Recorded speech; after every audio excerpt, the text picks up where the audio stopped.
ये है अपना कोलकाता, सिटी ऑफ जॉय। और इस शहर के बीचों बीच बसा है एशिया का सबसे बड़ा रेड लाइट एरिया सोनागाछी। यहाँ सोनागाछी में सेक्स वर्करों के द्वारा सेक्स वर्करों के लिए एक बैंक खोला गया है।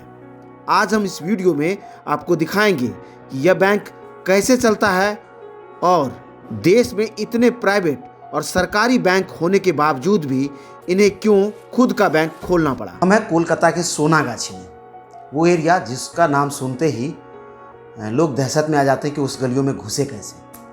पत्रकार हैं, आप लोगों के लिए अच्छी अच्छी चीज़ों को रिकॉर्ड करते हैं, पॉजिटिव चीज़ों को सामने लाते हैं। इसलिए एक बार फिर से हम सोनागाछी पहुँचे हैं और यहाँ सेक्स वर्करों के लिए एक बैंक चलता है।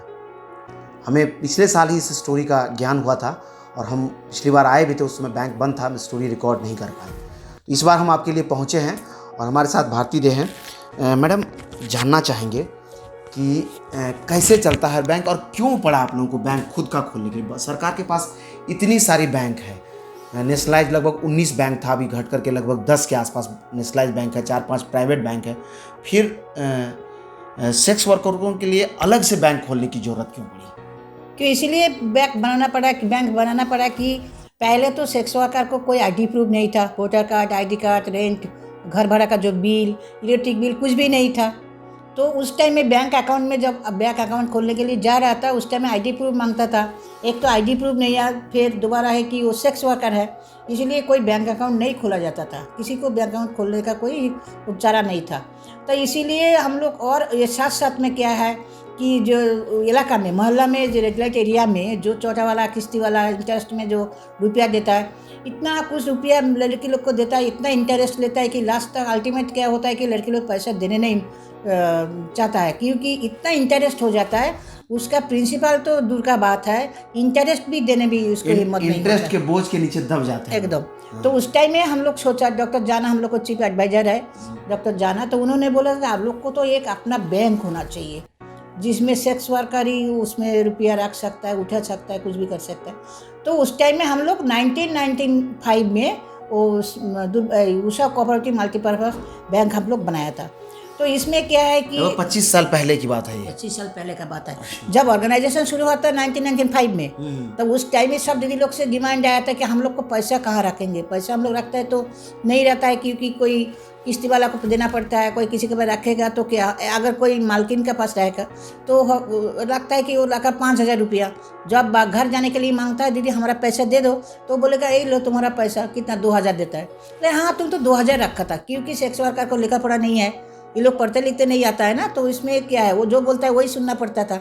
और जो मकान मालिक का जो भाड़ा है, तो भाड़ा अगर सोचिए कि पर डे 20 रुपया भाड़ा है, चाहे 100 रुपया भाड़ा है, लेकिन वो पर डे देता था। महीना में जाके बोलता है देखो तुम्हारा घर भाड़ा अभी तक इतना बाकी है, लेकिन वो उसको मालूम है कि हम कितना दिया है। हर रोज़ हम 30 रुपया देता था, मेरे को मालूम है कि 30 रुपया देता है, लेकिन जब हिसाब दिखा रहा है ना तो बोलते हैं देखिए तुम्हारा इतना बाकी है, इतना बाकी है। मतलब ऐसा करके बहुत पैसा खराब होता जाता रहा, और कि किसी को पास कोई पैसा ही भी नहीं रहता। तो कि इस टाइम में हम लोग सोचा कि इतना कुछ इनकम करने का बाद भी कोई लड़की के पास पैसे नहीं है, तो उस टाइम में ये उषा कोऑपरेटिव बनने का हम लोग प्लान किया था। आप इससे पहले दरबार महिला संगठन नाम का भी एक ऑर्गेनाइजेशन है जिसकी आप अध्यक्ष रही हैं। तो कितना मुश्किल होता है सेक्स वर्कर को अपना ज़िंदगी चलाना, खासकर अभी कोरोना के समय में। हमने कई आर्टिकल भी पढ़ा था कि यहाँ जो भी आते हैं वो कैश में पेमेंट देता है। तो ऐसे में कितना संकट आया इस बीच में और उसको कैसे आप लोग टैकल किए, ये थोड़ा बताइए। पहले तो हम लोग जो संगठन बनाया फर्स्ट 1995 में, उस टाइम में तो इतना चैलेंज का मुकाबला करना पड़ा, क्योंकि देखिए यहाँ का जो गुंडा लोग है, जो पुलिस है, जो पॉलिटिकल है, सब कोई क्या है कि इतना दिन सेक्स वर्कर पर वो लोग दलाली करता था कि सेक्स वर्कर को मारता था, पीटता था, पैसा लेता था, वायलेंस करता था। लेकिन जब 1995 में हम लोग को संगठन बना, उस टाइम में सेक्स वर्कर खुद उसका ऊपर में बात करता है ना, तो उसको अच्छा नहीं लगता था कि इतना दिन हम लोग जुल्म किया उसको, ये लोग उसका फाइट कर रहा है। तो ये लेके बहुत झमेला हुआ था, जैसे कि बहुत को चैलेंज लेना पड़ा, कोर्ट में, थाना में जाना पड़ा, जेल में जाना पड़ा। उसके बाद आज इतना दिन बाद दोबारा से एक जगह में आया। तो कोरोना का टाइम में क्या हुआ कि उस टाइम तो कस्टमर नहीं आता था, उस वक्त लॉकडाउन था। जब लॉकडाउन था तो लड़की लोग तो किसी को तो मालूम नहीं था कि लॉकडाउन हो जाएगा, तो उस डेट कुछ लड़की था, कुछ लड़की तो मालूम साथ साथ में चला गया, लेकिन बहुत सारे लड़कियाँ जाने नहीं पाया, तो इसी इधर ही था। लेकिन इसको खाने पीने का बहुत मुश्किल हो गया था। तो उस टाइम हम लोग दुर्बार का तरफ से, उषा का तरफ से कुछ हम लोग ये दिया है, रिलीफ दिया है कि चाल डाल जो है वो सब दिया है। लेकिन उसके बाद हम लोग फ़ोन पे हर जगह में हम लोग एडवोकेसी किया है कि ये लड़की लोग का हालत बहुत ख़राब है, उसको कुछ देना चाहिए। तो उस टाइम में हर तरीक़ा से हम लोग को हेल्प मिला, और हम लोग मार्च से लेके मार्च का अप्रैल का शुरू से, माने फर्स्ट अप्रैल का शुरू से एक लोग हम लोग हर एरिया में जाके, हम लोग का गाड़ी है ऑफिस में, गाड़ी लेके हर जगह में जाके हम लोग रेशन वगैरह दिया है, अभी तक दे रहा है। नहीं तो लड़के लोग का हालत बहुत ख़राब होता है। अभी तो थोड़ा कुछ कस्टमर 2-1 आ रहा है, अभी तो थोड़ा चालू होने वाला है, हो रहा है। लेकिन फर्स्ट में तो 5-6-7 महीना तो बहुत मुश्किल था। तो हर एरिया में जाके हम लोग उसको रेशन दिया है, साड़ी और बच्चा लोगों को ड्राई फूड सब कुछ हम लोग दिया है। अच्छा, एक बड़ा चीज़, बैंक आप लोग चलाते हैं, उसमें कैसे चलता है? पैसा लेना, डिपॉजिट भी कोई करता है, जैसे बैंकिंग का अलग अलग काम है, लोन देना, रेकरिंग डिपॉजिट लेना, तो आप लोगों का बैंक जो है फंक्शन करता है, उसमें क्या क्या काम करते हैं और कैसे वर्क? देखिए, पहले और एक बात मैं कहना चाहता हूँ लॉकडाउन का बात, कि बहुत कोई लड़की है, बहुत कोई दीदी बहन है कि उसका रेशन कार्ड नहीं था। तो उस टाइम में हम लोग सुप्रीम कोर्ट में अप्लाई किया था लॉकडाउन का अंदर में, कि अभी ये जो सिचुएशन चल रहा है इसमें सेक्स वर्कर को सरकार का तरफ से कुछ देना चाहिए। जिसका रेशन कार्ड नहीं है उसको रेशन देना चाहिए, रेशन कार्ड उसको भी रेशन देना चाहिए। तो सरकार का तरफ से जब बोला था, सुप्रीम कोर्ट इसमें राय दिया, और उन्होंने हर स्टेट में सबको बोला कि हाँ, हर एरिया में जो सेक्स वर्कर है सबको आपको तरफ से रेशन देना चाहिए। दे रहा है, मिल रहा है। और जिसका रेशन कार्ड नहीं है उसके लिए रेशन कूपन दिया है, कूपन दिया जाए, और कूपन दिखाने से उसको चाल डाल सब कुछ मिल जाएगा। और एक उषा में जो है कि रुपया रखने के लिए अकाउंट है, वो लोग जमा देने के लिए नहीं आता है। क्योंकि देखिए, सेक्स वर्कर अभी सोचेगा अच्छा ठीक है आज हम बैंक जाएंगे, वो सोचा ठीक है आज नहीं जाए कल जाएगा, मतलब क्या है, पैसा ठीक से जमा नहीं होता। इसीलिए हम लोग का डेली कलेक्शन सिस्टम है। उषा के तरफ से डेली कलेक्टर है, वो जाके बारी बारी में जाके पैसा उठा के लेके आता है, मतलब हर लड़की के पास, और उसका रसीद दे के आता है, तुम्हारे पास इतना लिया है। यहाँ पर आके जब जमा होता है, कंप्यूटर में एंट्री होता है, हर महीने में उसको मालूम है जो कितना जमा देता है, कितना जमा होता है। और है कि वो लोग जब पैसा उठाने के लिए मांगता है तो उसको इधर आना पड़ता है, जो इधर आके वो, अच्छा, जमा कोई भी ले सकता है, निकालने के लिए उसको खुद आना, ना खुद तो आना ही पड़ेगा, क्योंकि उसको तो साइन करना पड़ेगा ना, उसी का रुपया है, ऐसे है। और दूर का जो है हम लोग को तो जो दस्तखत यानी साइन करना नहीं जानती उसको कैसे टेक्निक? नहीं, ये तो जब दुर्बार शुरू होता पहले, उस टाइम में हम लोग का नॉन फॉर्मल स्कूल शुरू हुआ था, कि उसमें सबका डिमांड था कि हम लोग को थोड़ा सही करना, ये सब करना चाहिए। जब हम लोग को बैंक का बात हो रहा था जी उषा कोऑपरेटिव में, तो सबको तो मालूम पड़ा ना, हम अकाउंट करेंगे तो हमको तो साइन करना ही पड़ेगा, उसमें तो उसको साइन करना पड़ेगा, उसका जो अकाउंट होगा उसमें साइन होगा, पैसा उठेगा उसको भी साइन करना पड़ेगा। तो उस टाइम में हम लोग नॉन फॉर्मल स्कूल चालू किया था, उसमें जिसको थोड़ा साइन करना आता था तो ठीक है, जिसको नहीं आता सब कोई मिल के अभी तो उसमें इतना सालों से पढ़ा लिखा कर रहा है, अभी भी चल रहा है। तो ये यहाँ सिर्फ पैसे का लेन देन ही होता, पैसा जमा लेते हैं या लोन वोन भी देते हैं आप लोग? लोन भी लेते हैं। उसका क्या प्रक्रिया होता है? नहीं, और उसका प्रक्रिया अगर सोचिए कि मेरा 1 लाख रुपया जमा है तो हम 1,10,000 रुपया लोन ले सकते हैं। मतलब जितना डिपॉजिट है उसका 10%? उसका तो चाहे 80,000 90,000 लोन सकता है। जब लोन लेगा हम 11% इंटरेस्ट मिलेगा। जब डिपॉजिट रखेगा तो 1% था, लेकिन अभी बैंक का थ्रू से जितना इंटरेस्ट है उससे ज़्यादा था, तो अभी इस साल से थोड़ा हम लोग कमती कर रहा है क्योंकि बहुत इंटरेस्ट हो गया। यही है कि अगर आप 1 लाख डिपॉजिट रखें तो डिपॉजिट अगेंस्ट लोन देते हैं आप लोग, यही ना? बाकी अगर डिपॉजिट इसका नहीं, उसको नहीं मिलेगा लोन? नहीं, उसको मिलता है, मर्गज रहता है।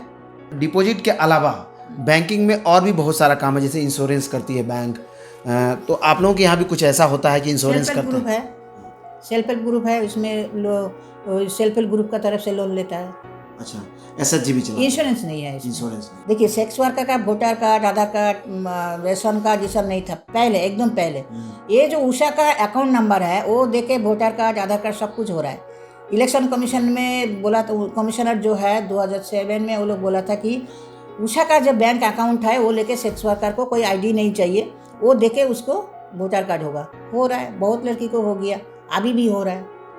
एक बहुत अच्छा ऐसी है कि उषा अकाउंट का तरफ से मिलता है भूटा का आधार पर। देखिए उषा एक ऑर्गेनाइजेशन है जो यहाँ बैंकिंग सेवा चलाती है।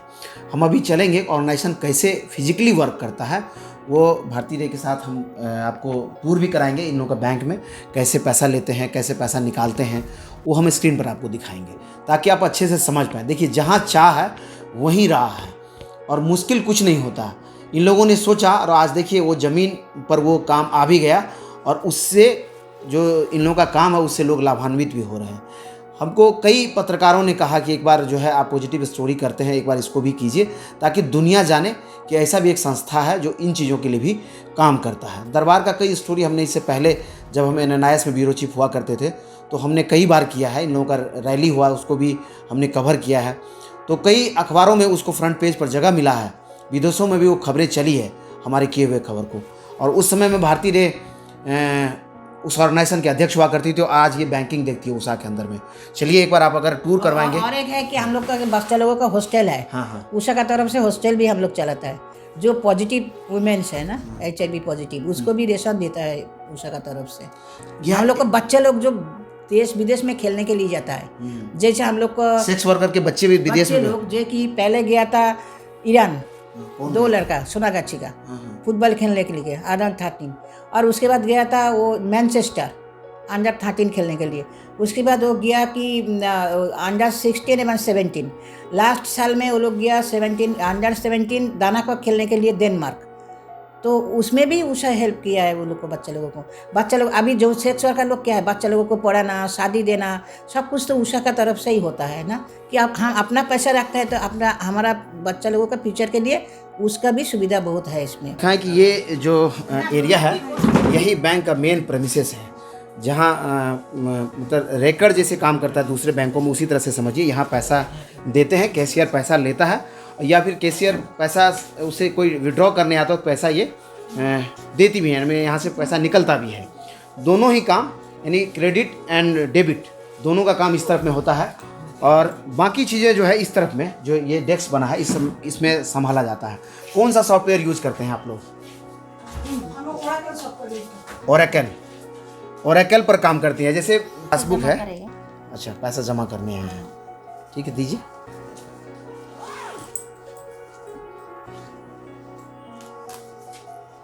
एक छोटा सा कमरा है, ये सोनागाछी का जो एरिया शुरू होता है उस एरिया के शुरुआत में ही दरबार महिला संगठन का ऑफिस है। उसके सेकंड फ्लोर पर अगर आप आएंगे तो ये मिल जाएगा, एक उषा ऑर्गेनाइजेशन है उसका ऑफिस है इसमें, इसी में बैंकिंग इन लोगों का चलता है। और देखिए इसका इंफ्रास्ट्रक्चर भी ठीक जो जैसे नेशनलाइज बैंक होता है ठीक उसी तरह से बनाया गया है। ये कैशियर का काउंटर है, उधर में रिकॉर्ड वो लोग रखते हैं और इस तरफ में बाकी डॉक्यूमेंटेशन का काम होता है।